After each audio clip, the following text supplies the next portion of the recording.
Tous les entrepreneurs, solopreneurs et travailleurs autonomes ont déjà vécu ce syndrome de l'imposteur, soit ce sentiment de ne pas être crédible, ne pas avoir les compétences nécessaires. Cela est encore plus vrai lorsqu'on crée et partage du contenu. Alors, comment vaincre le syndrome de l'imposteur avec votre création de contenu? C'est le sujet du jour! Les médias sociaux en affaires est votre rendez-vous hebdomadaire pour en connaître davantage sur les différents réseaux sociaux et les plateformes de création de contenu dans un contexte d'affaires. Chaque semaine, je, Amélie Delobel, répondrai à une question thématique qui vous permettra d'appliquer concrètement ces conseils pour votre entreprise. C'est parti! Bonjour et bienvenue sur ce 36e épisode des médias sociaux en affaires. Je suis très heureuse de discuter avec vous aujourd'hui d'un sujet quand même important, de certaines craintes que les gens ont en lien avec la création de contenu, soit le syndrome de l'imposteur. Alors, comment faire pour vaincre ce fameux syndrome? Comment faire en sorte vraiment de se lancer dans cette aventure de la création de contenu, que ce soit par le biais du podcast, du blog ou de la vidéo? Eh bien, c'est de ça dont j'avais envie de vous parler aujourd'hui, puisque au fil du temps, j'ai entendu quelques personnes me parler de leurs craintes, et c'est pourquoi j'avais envie de vous aider également. Alors, premier conseil qui peut sembler banal ou très évident, mais c'est simplement de vous lancer.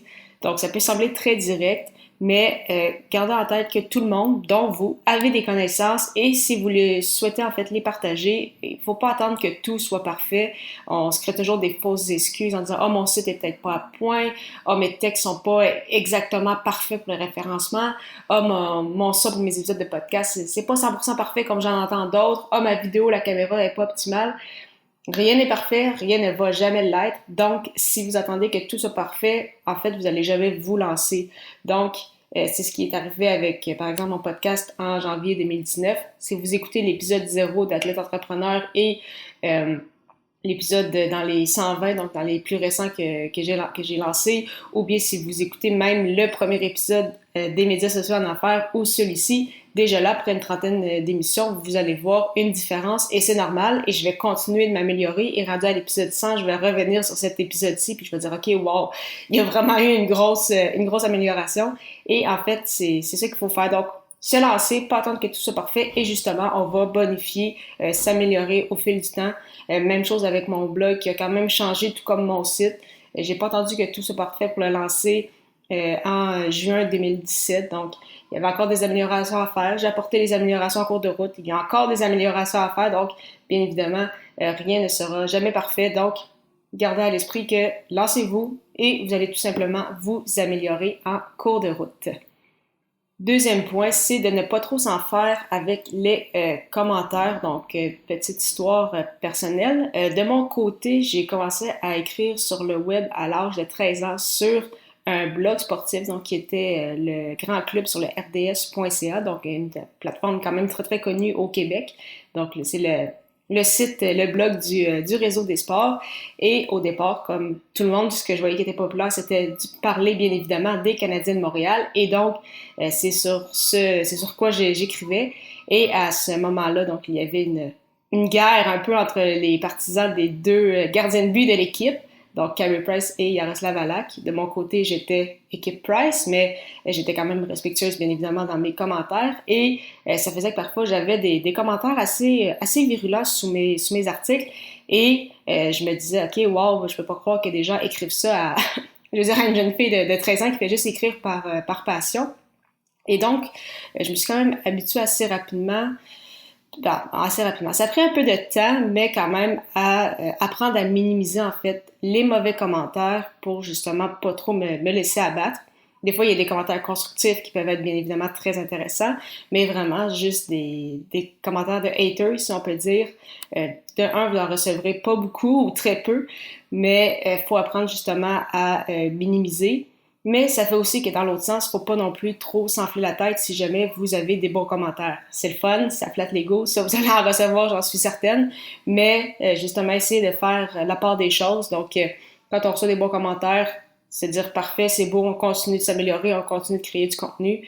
Puis si jamais vous avez des commentaires constructifs, eh bien à ce moment-là, justement, ça va vous permettre de vous améliorer. Et si vraiment vous avez des mauvais commentaires, gardez en tête que très souvent, les gens qui rédigent ces genres de commentaires-là, c'est souvent des gens qui font beaucoup moins que vous. Donc, tout simplement, allez laisser faire.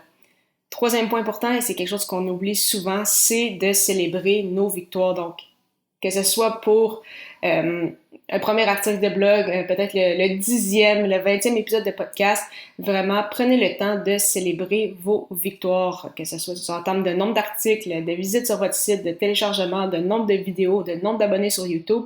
Il n'y a pas de petites victoires. Donc, vraiment, quand vous pouvez célébrer ce que vous avez fait, ça va vraiment aider justement à vaincre votre syndrome de l'imposteur. Et c'est ce que je fais aussi personnellement.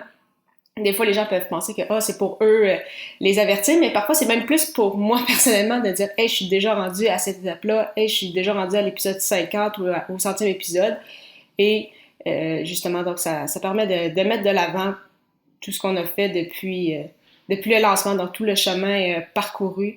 Donc, si vous avez l'impression d'avoir le syndrome de l'imposteur avec votre création de contenu, si vous souhaitez justement le vaincre, 3 points importants. Tout d'abord, si ce n'est pas encore fait, lancez-vous, que ce soit un blog, un podcast, de la vidéo.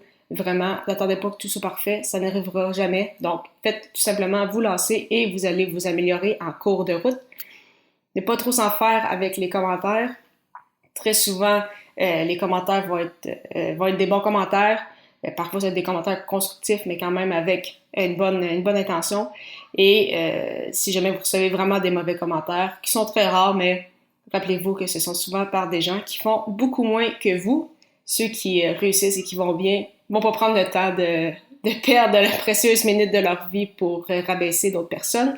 Et troisième point important, célébrez vos victoires. Et il n'y a pas de petites victoires, donc célébrez tout ce que vous pouvez célébrer en lien avec votre création de contenu. D'ailleurs, si vous souhaitez vous lancer un blog ou un podcast, mais vous ne savez pas par où commencer, je vous propose mon guide gratuit, Le pouvoir de la création de contenu, qui vous livrera les premières étapes pour démarrer votre aventure dans dans ce beau domaine de la création de contenu. Pour le télécharger, simplement vous rendre au amiedelebel.com/guide. La semaine prochaine, je répondrai à la question « Quelle est la fréquence optimale sur les réseaux sociaux ?» Ne manquez pas ça!